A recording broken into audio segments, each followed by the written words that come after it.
So I do the history of Mexican food, and I've always been interested in food all of my life, but I was actually a latecomer to the foods of Mexico, and so I was about 18, I guess, and went to New Mexico for a family gathering and had gorditas for the first time and didn't really know what to do, but the guy next to me took some salsa and put it on the gorditas and ate it, and so it seemed just fine. And what I didn't realize was that although he was a white guy, he lived all his life in Texas, and so when I ate the gordita laced with salsa, the picante salsa was so hot that I soon had steam boiling out my ears.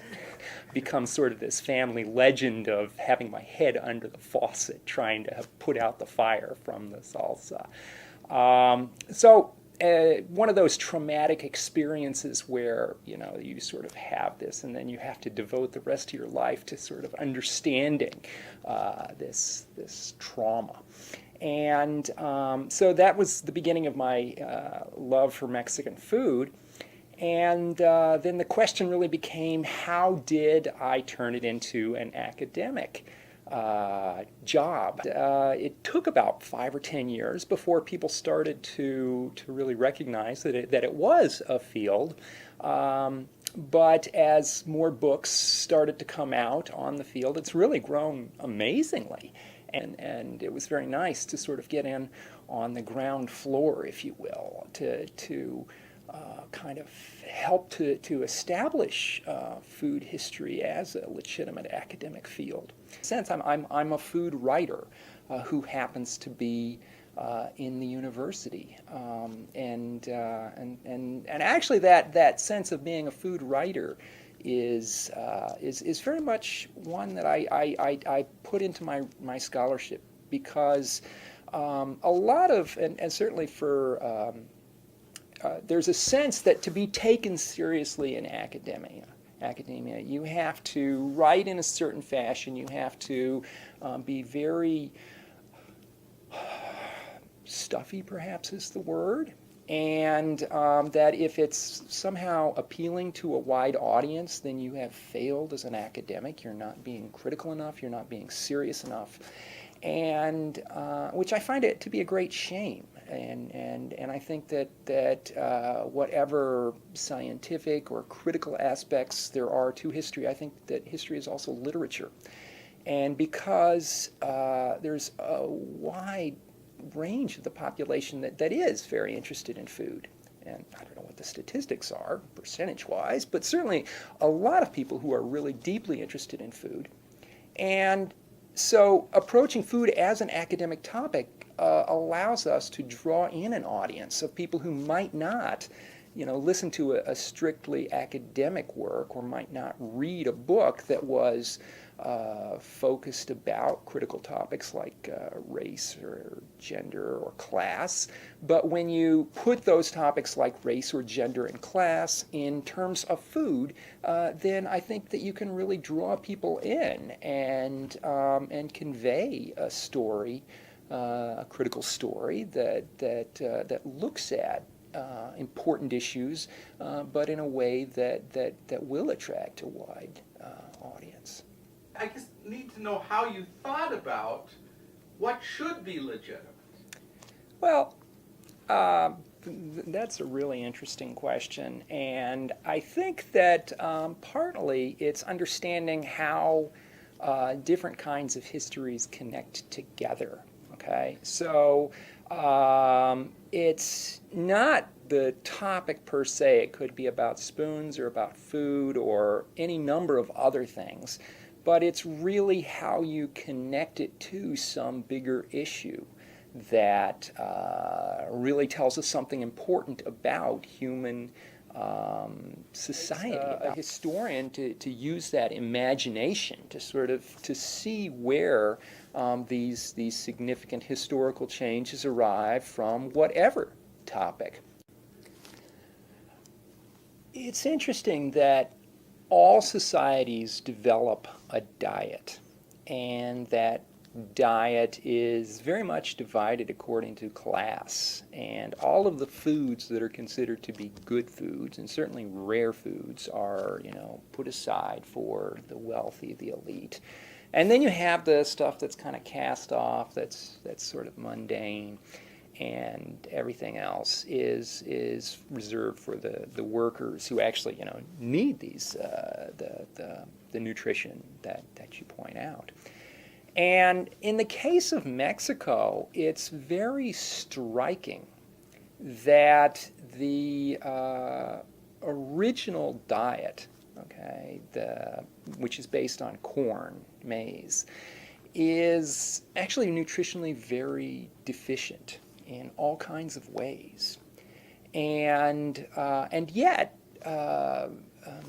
Mexican cooks through the ages were able to take these raw resources and put together a very nutritious and yet a very basic diet that would keep people working hard, allow them to do their jobs.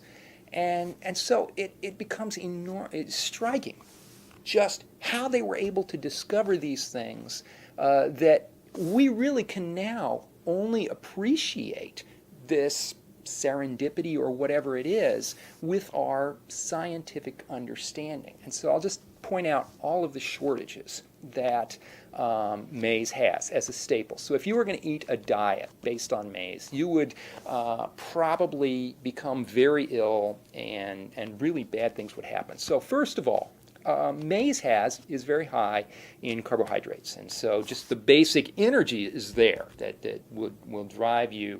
But it's also actually high in proteins, but it's lacking in complete protein. That there are amino acids that humans need, all of the amino acids to form this chain before their body can actually take the protein that they eat and convert it into muscle in their bodies. There are also vitamins in maize, particularly vitamin B3 niacin, which is deeply lacking, and some minerals as well that the human body needs. And so and we can see just the sorts of problems that develop when maize was taken out of the culture where it was developed, right? And so in Mexico, they make what's called nixtamal, and it is a process of cooking, simmering the corn in a calcium oxide solution. It's just mineral lime that they find. They just kind of soak it there. North American Indians learned to do the same thing with wood ash, and it's called hominy in the United States. And this cooking it with these minerals then causes all kinds of transformations that release the vitamins that are chemically bound within just corn, and so civilizations then were built on this, right? The Aztec and Maya civilizations were built on this nixtamal process.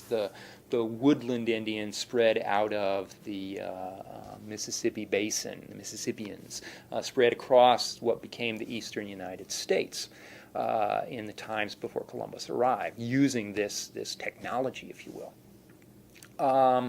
And yet, when corn then was taken from the Americas and brought to Europe and really around the world, and peasants discovered that it was a very productive crop. It grew in locations on hilly land where you just can't plow and grow wheat or some other product. And so it was a real benefit for these very marginalized peoples. And yet, because they didn't have that cultural knowledge, that technology of making hominy nixtamal, they began to suffer from what's called pellagra. And pellagra is a really terrible disease. Its symptoms starts out with this dermatitis, these rashes that form all over the body. It looks like a terrible sunburn.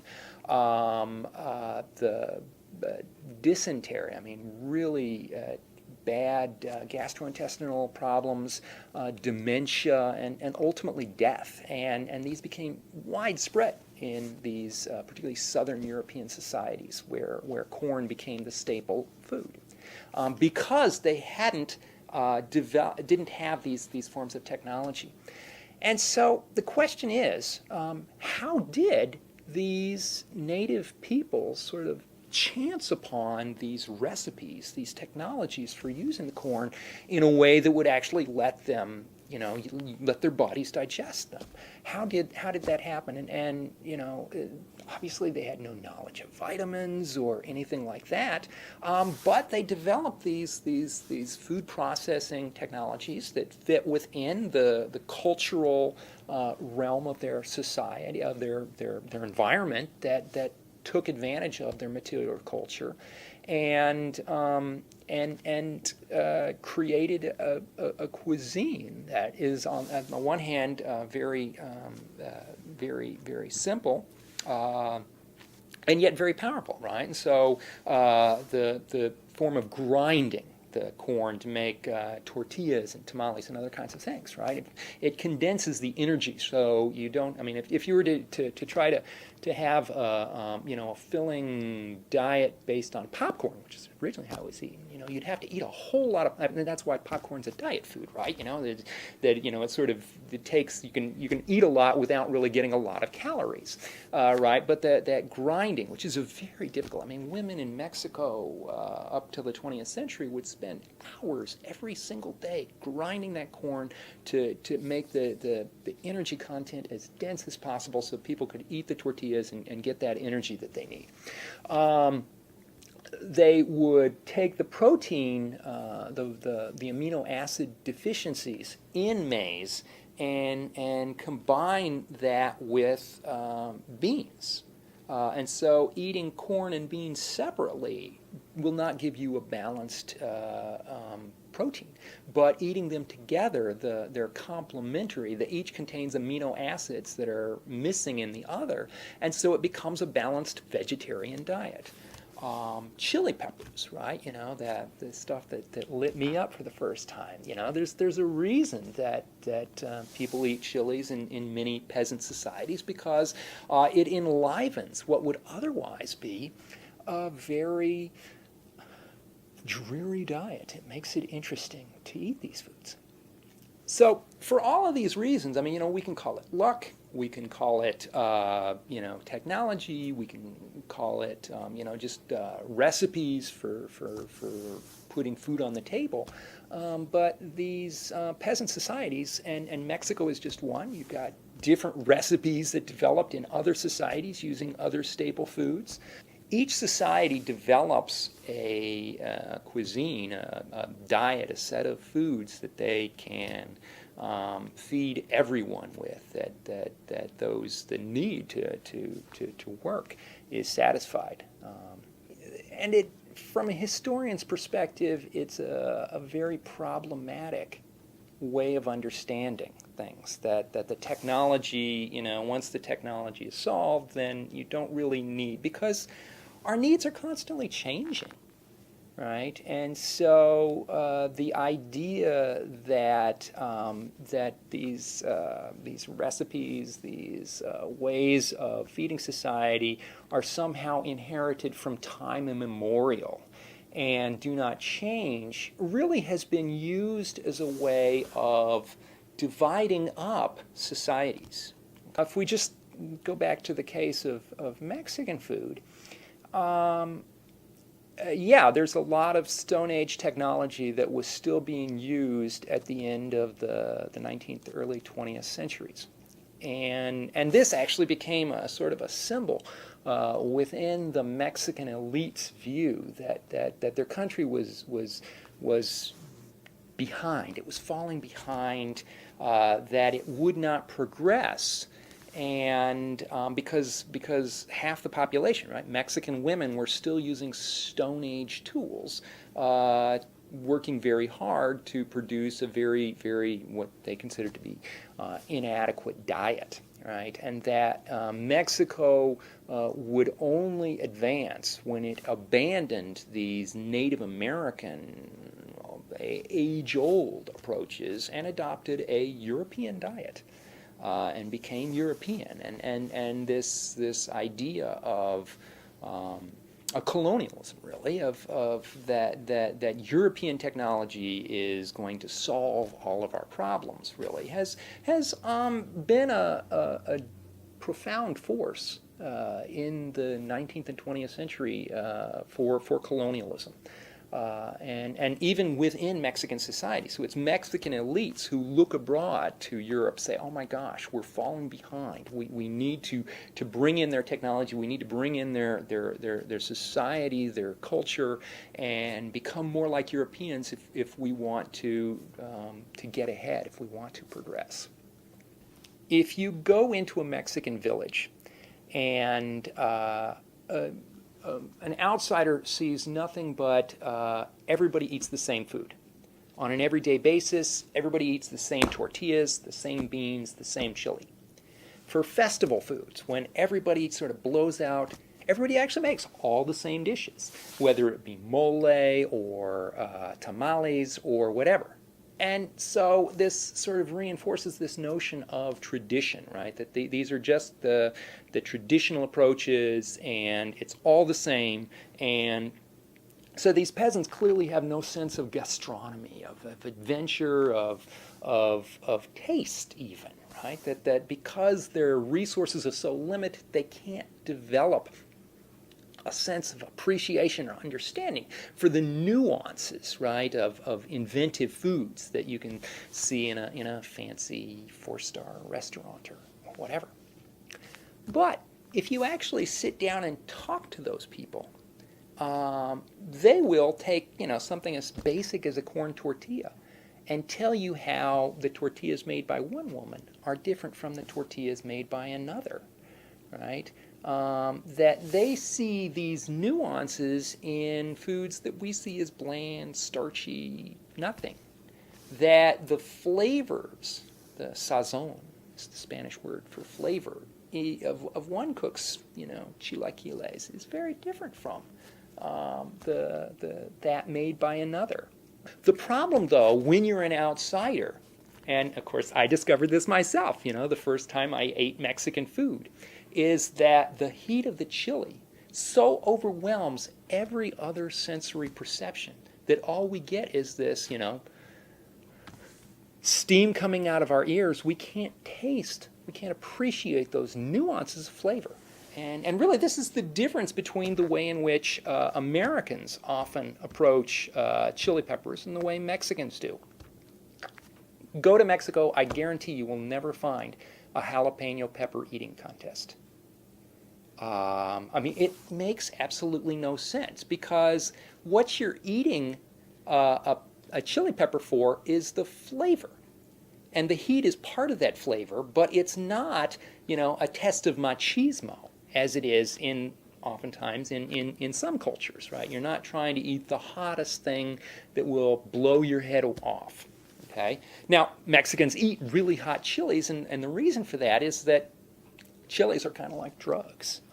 You build up a tolerance, and you need to eat hotter ones to get the same flavors.